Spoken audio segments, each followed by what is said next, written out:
কত রকম ভাবে কত মশলা দিয়ে আমরা চা খেয়েছি, একবার এইভাবে চা খেয়ে দেখার অনুরোধ রইল। চাটা বানানোর জন্য প্রথমে আমি মৌরি আর 3-4টে ছোট এলাচ গুঁড়ো করে নেব।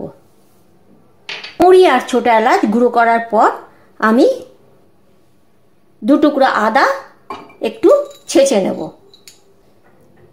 আদাটা আমার ছেঁচা হয়ে গেছে, আর এখানে ছোট এলাচ আর মৌরিটাও আমার ভালো করে গুঁড়ো করা হয়ে গেছে। চা তো অনেকভাবেই খেয়েছি আমরা, আমি আজকে একটা নতুনভাবে চা খাওয়াবো। চাটা হচ্ছে ভাজা চা। একবার করে খেয়ে দেখলে এর স্বাদ বোঝা যাবে।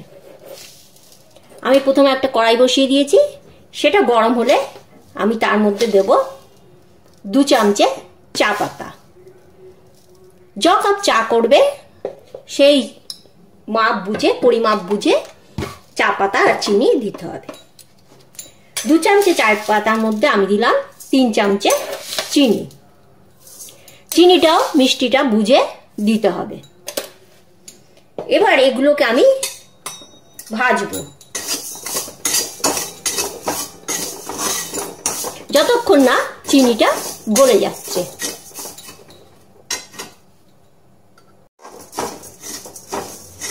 চিনিটা আস্তে আস্তে আমার গলতে থাকছে।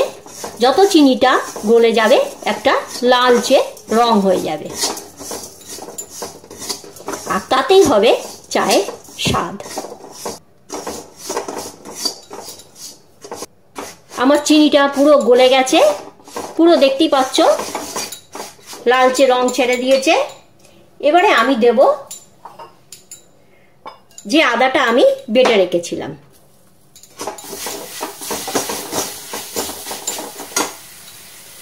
মানে হামাল দিস্তে দিয়ে যেটা আমি ছেঁচে রেখেছিলাম সেটা দিয়ে দিলাম।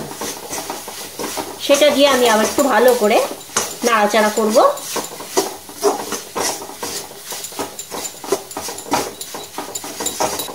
এবারে দেব আমি ছোট এলাচ আর মৌরি গুঁড়োটা।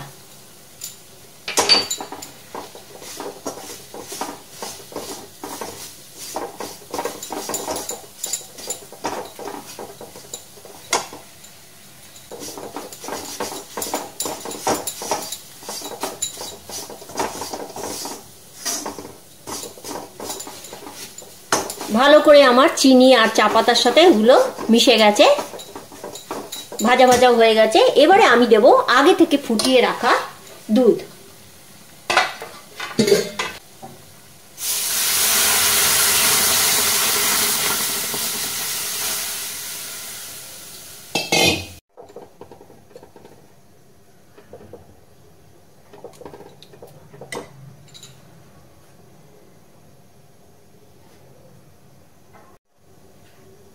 এইভাবে 2 বার ফুটে উঠলে আমার তৈরি ভাজা চা।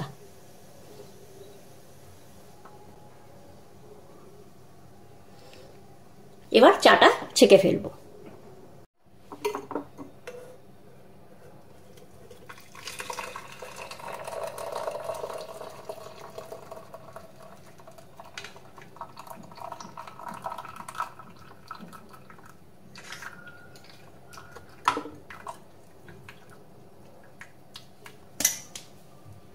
চলো তাহলে একসাথে চাটা খাওয়া যাক।